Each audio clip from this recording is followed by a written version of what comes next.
The United States tried to contain China. Instead, it transformed it. Modern China was not built in isolation. It was shaped, pressured, and hardened by decades of American power, policy, and fear. The strategies Washington used to keep China weak, dependent, and within a U.S.-led global order ended up doing something very different. They forced China to centralize, industrialize, innovate, and prepare for long-term rivalry. America wanted a cooperative partner. It helped create a strategic competitor. This is not a story of simple hostility. For much of the 20th century, the United States believed it was guiding China toward modernization on American terms. Open markets, liberal trade, global integration. The assumption was that prosperity would soften politics and that exposure to U.S.-led institutions would gradually reshape China into something familiar. Instead, those pressures taught China a harsher lesson about how power really works. After World War II, the United States emerged as the dominant global force. It controlled the world's financial system, the main trade routes, the strongest military alliances, and the rules of international commerce. When the People's Republic of China was founded in 1949, Washington immediately saw it as a problem to be managed. China was diplomatically isolated, locked out of global institutions, surrounded by U.S. bases stretching from Japan to South Korea to the Philippines. American fleets patrolled nearby seas. During the Korean War, U.S. and Chinese forces fought directly. For Beijing, the message was clear early on. The United States would tolerate no rival power in Asia. For the next 2 decades, China was cut off from Western markets and technology. Trade embargoes limited industrial growth.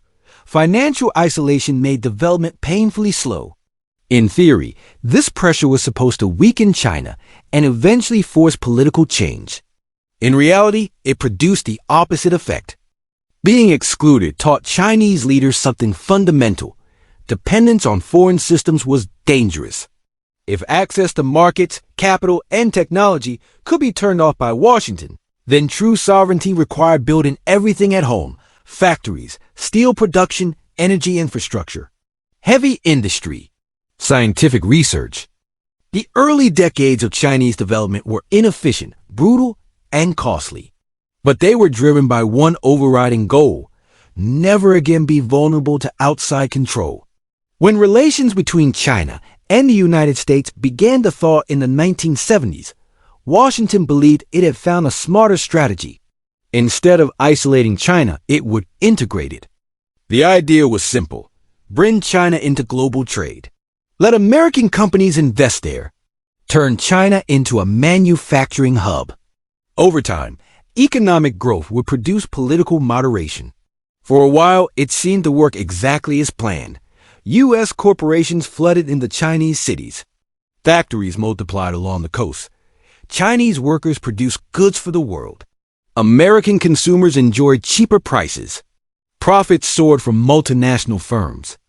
China grew rapidly, but most policymakers in Washington believed it was still dependent. China exported low-cost products, relied on foreign technology, and held massive reserves in U.S. dollars. The assumption was that the United States remained firmly in control of the system. But China was watching carefully. Chinese planners studied every supply chain, every choke point, every vulnerability. They saw how the United States controlled global finance through the dollar, how technology restrictions could cripple industries overnight, how access to semiconductors, energy shipping lanes, and advanced manufacturing tools determined national power. And they drew a clear conclusion: integration was useful, dependence was dangerous. So while China welcomed foreign investment, it quietly built domestic capacity underneath it. Joint ventures required technology transfers. Local firms learned from Western companies. Universities expanded engineering programs. State banks poured money into strategic sectors. What looked like cooperation from the outside was, from Beijing's perspective, a massive knowledge extraction campaign. The United States thought it was teaching China how to participate in the global economy. China was learning how to dominate it. Every time Washington used economic tools as political weapons elsewhere in the world, Chinese leaders took notes. Sanctions on Iran, pressure on Russia, financial restrictions on smaller states. These were warnings. They showed that access to the U.S.-led system was conditional, that markets could be closed, assets frozen, technology blocked. To Chinese policymakers, this confirmed everything they already believed. Survival in the modern world required self-sufficiency and scale. By the early 2000s, China was no longer content with being the world's factory. It began targeting higher-value industries, telecommunications, high-speed rail, renewable energy, artificial intelligence, advanced manufacturing. State-directed investment accelerated. National champions were created. Long-term planning replaced short-term profit. Meanwhile, the United States continued assuming that economic interdependence would keep China politically aligned. But the same system that enriched China was also giving it leverage, resilience, and technological depth.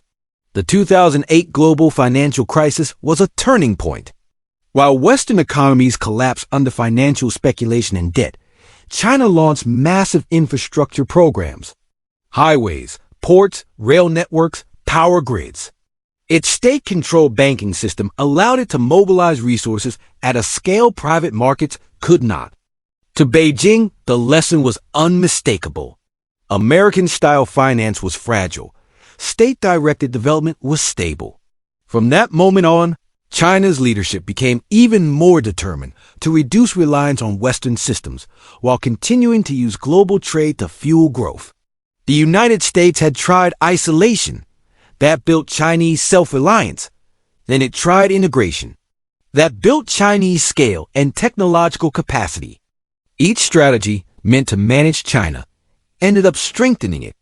By the time Washington began seriously worrying about China's rise in the 2010s, the transformation was already well underway. China was no longer a developing economy catching up. It was becoming a peer competitor with its own industrial ecosystems, financial power, and global reach. What started as American efforts to control, guide, and shape China had produced something far more formidable. A state obsessed with resilience, a system built to survive pressure, and an economy large enough to challenge U.S. dominance itself. In trying to keep China within an American-designed world order, the United States had inadvertently taught it how to outgrow that order. And the consequences of that lesson are still unfolding. As China grew richer, it also grew more cautious. Economic success did not make Chinese leaders feel secure. It made them feel exposed. The deeper China integrated into global markets, the clearer it became how vulnerable that system could be. Shipping routes passed through U.S.-controlled naval corridors. Key technologies were designed in American firms. Payments flowed through dollar-based financial networks overseen by U.S. institutions. Prosperity was real. But so was dependence. And dependence, in Beijing's historical memory, always ended badly. Chinese policymakers began framing national strategy around a single question. What happens if the United States ever decides to turn the system against us? They didn't have to imagine it. They watched it happen repeatedly. When Washington sanctioned countries, entire industries collapsed overnight. When access to Western finance was cut off, economies froze. When technology exports were restricted, development stalled. These were not theoretical risks. They were live demonstrations of American power. So China began building buffers everywhere. It accumulated massive foreign exchange reserves to protect against financial shocks. It invested heavily in domestic chip manufacturing to reduce reliance on U.S. semiconductors. It diversified energy supplies across Asia, Africa, and the Middle East. It expanded its navy to secure shipping lanes. Each move was defensive in logic, but transformative in scale. What made this process so powerful was the size of China's economy. When the state decided to support an industry, it wasn't funding a startup sector. It was reshaping global markets. High-speed rail went from experimental to world-leading in a decade. Renewable energy manufacturing exploded until China dominated solar panel production. Telecommunications firms scaled faster than Western competitors. The United States had once used market access as leverage over China. Now China's market was becoming leverage over the world. Foreign companies depended on Chinese consumers. Global supply chains depended on Chinese factories. Commodity exporters depended on Chinese demand. The very integration meant to anchor China inside a U.S.-led system was giving it independent power within that system. At the same time, China's political structure allowed it to coordinate in ways open economies could not. While Western governments relied on market incentives and private investment cycles, Beijing could set 20-year goals and mobilize resources across banks, corporations, universities, and local governments simultaneously. When China decided it would dominate electric vehicles, entire cities retooled around battery production. When it targeted artificial intelligence, research funding flooded labs overnight. This wasn't accidental growth. It was strategic acceleration. American policymakers often framed China's rise as unfair competition, subsidies, state intervention, market manipulation. From China's perspective, it was survival. Every sector built domestically was one less vulnerability to foreign pressure. Every technological breakthrough reduced the risk of being cut off. Every infrastructure project strengthened internal resilience. The more Washington signaled concern about China's growth, the more Beijing interpreted it as confirmation that its strategy was working. Tension escalated sharply in the late 2010s. The United States began restricting Chinese access to advanced chips. Tariffs targeted Chinese manufacturing. Diplomatic rhetoric shifted from partnership to rivalry. For many in Washington, this was a long overdue correction. For Beijing, it was proof of everything it had feared. The system was being weaponized. And that meant China had to move faster. Industrial policy expanded. Research spending surged. Efforts to build parallel financial systems accelerated. China promoted alternatives to dollar-based trade settlements. It strengthened economic ties across Asia, Africa, and Latin America. The Belt and Road Initiative wasn't just about infrastructure. It was about building trade routes, financial relationships, and political partnerships beyond American control. Ports in Pakistan, railways in East Africa, energy pipelines across Central Asia. Each project reduced reliance on Western-dominated networks. Each connection expanded China's strategic depth. What the United States increasingly saw as geopolitical aggression, China saw as insurance. Insurance against blockade. Insurance against sanctions. Insurance against economic strangulation. Ironically, the more Washington pushed back, the more it reinforced China's determination to become fully self-sufficient and globally connected on its own terms. This cycle created a powerful feedback loop. American pressure signaled threat. Threat justified massive state mobilization. Mobilization accelerated Chinese capability. Rising capability triggered more American pressure. Round by round, China grew stronger. The rivalry was no longer just about trade or technology. It was about who would control the structures of the global economy itself. Who would set standards?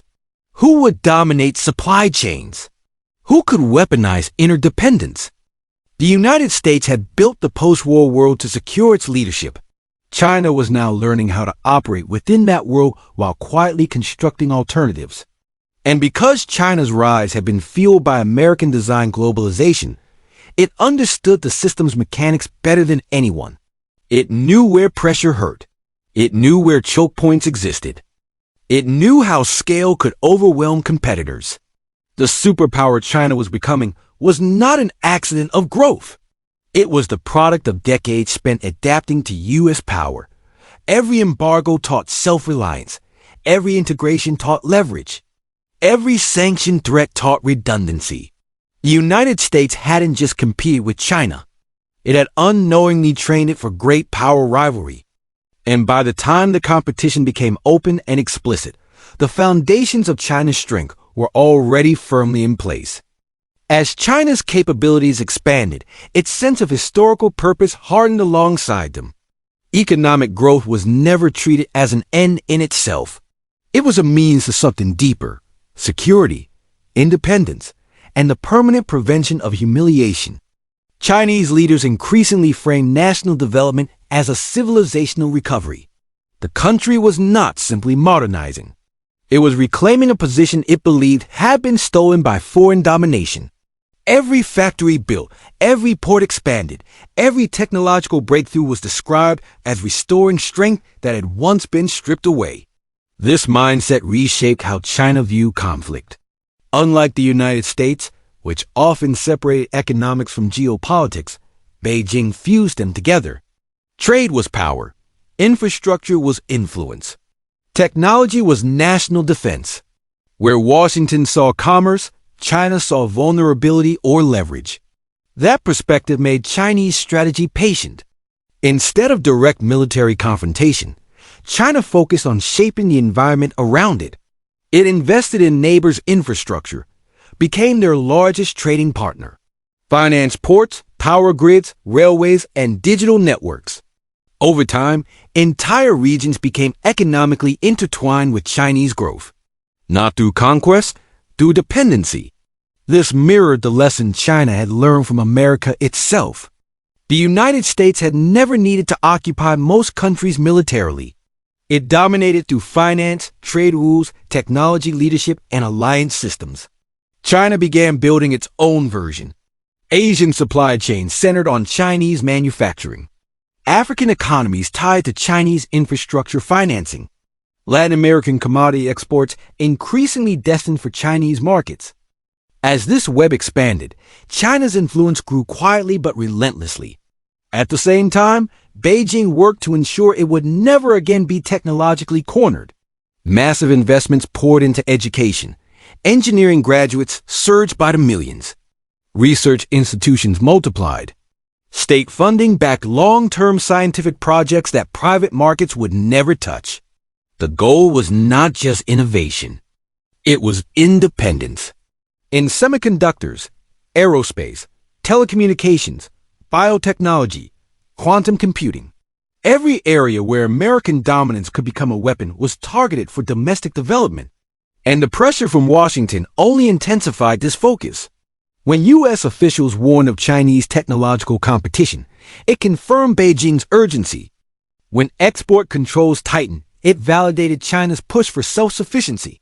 When alliances rallied around supply chain security, it proved that economic tools were now instruments of strategic conflict. Rather than slowing China, these actions accelerated its transformation into a fully mobilized development state.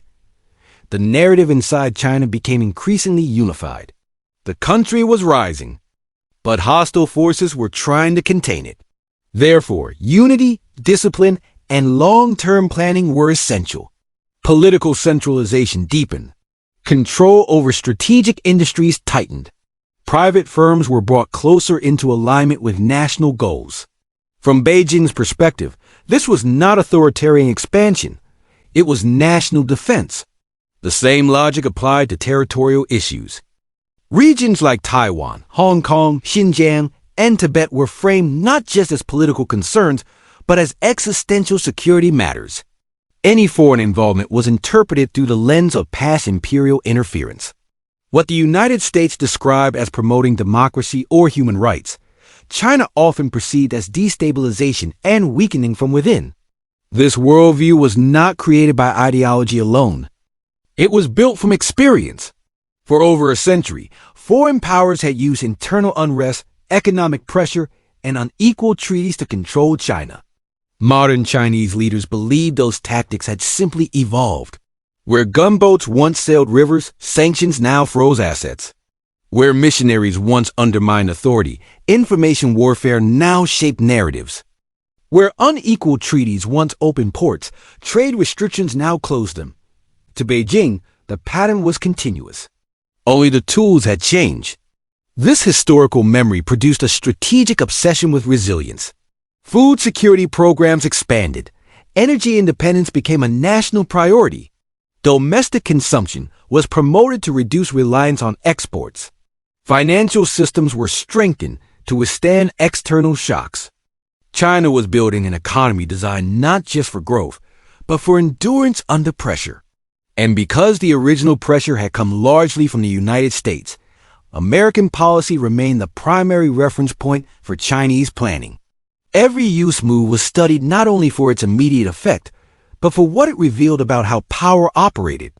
When Washington rallied allies to restrict Chinese technology access, it highlighted the importance of alliances. When the dollar was used as a sanctions tool, it underscored the need for alternative financial mechanisms.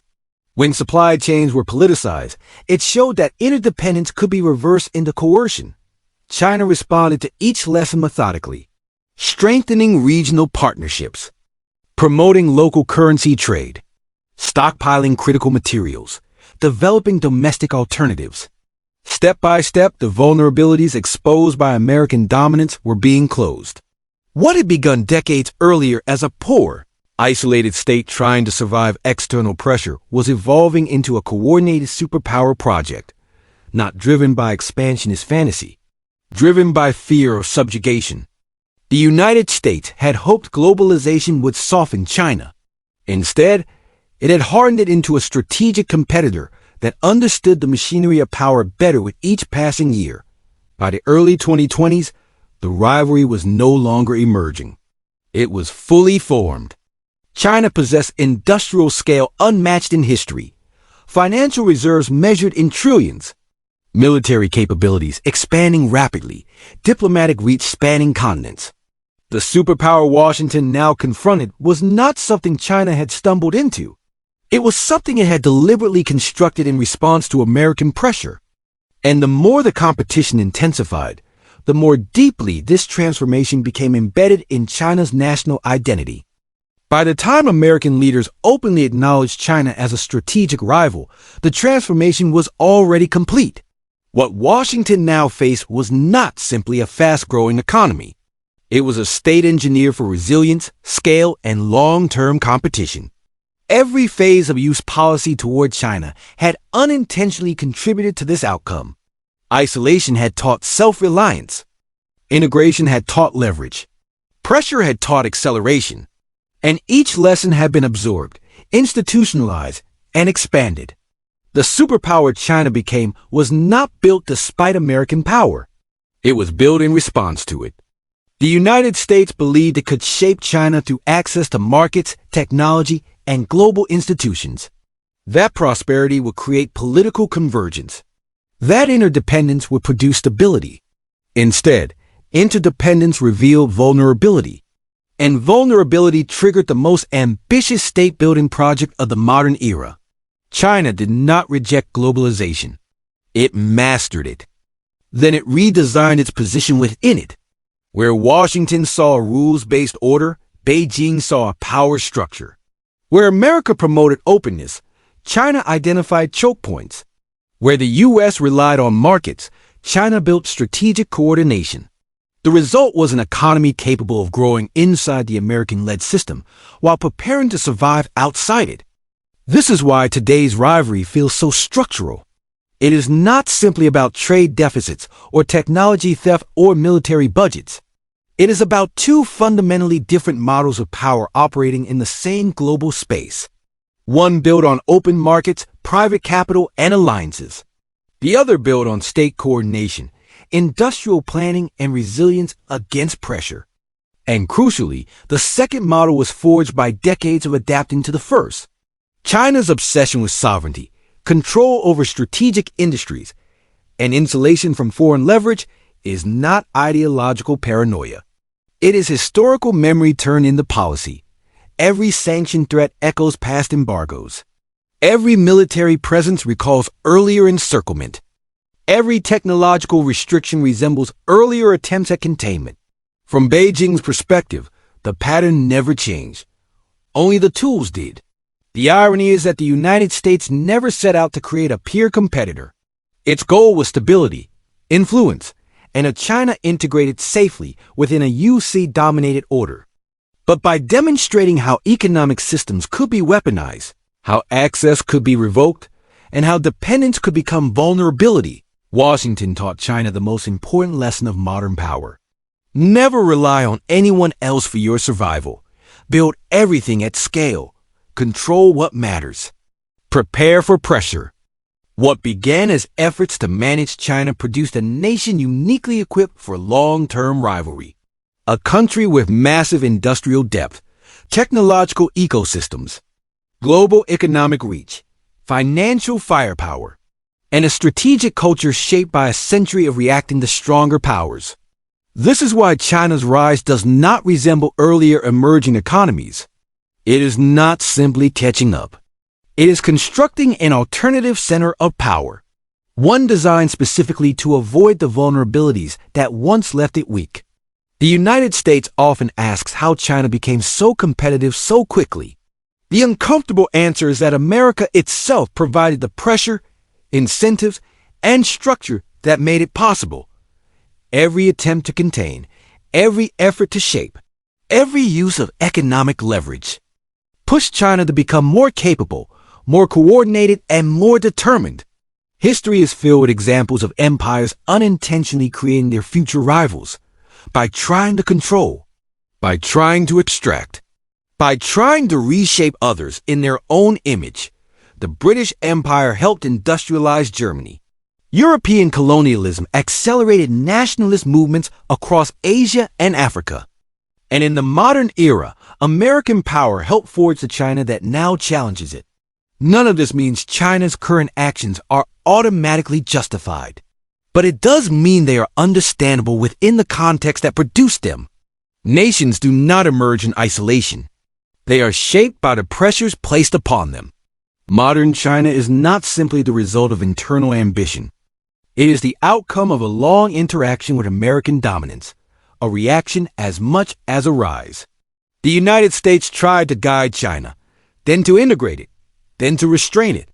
At every stage, the unintended consequence was the same. China adapted, hardened, and grew stronger. The superpower the world now watches was not an accident of history, but it was an accident of strategy, a rival forged by the very system meant to contain it. The U.S. sought a manageable partner.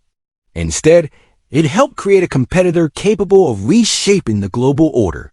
And now, both countries are living with the consequences of that transformation. History does not move in straight lines. Actions produce reactions. Pressure creates adaptation.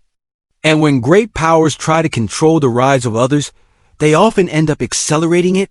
The United States tried to shape China's future. Instead, it helped build it. And the world that is emerging today is the result of that unintended creation.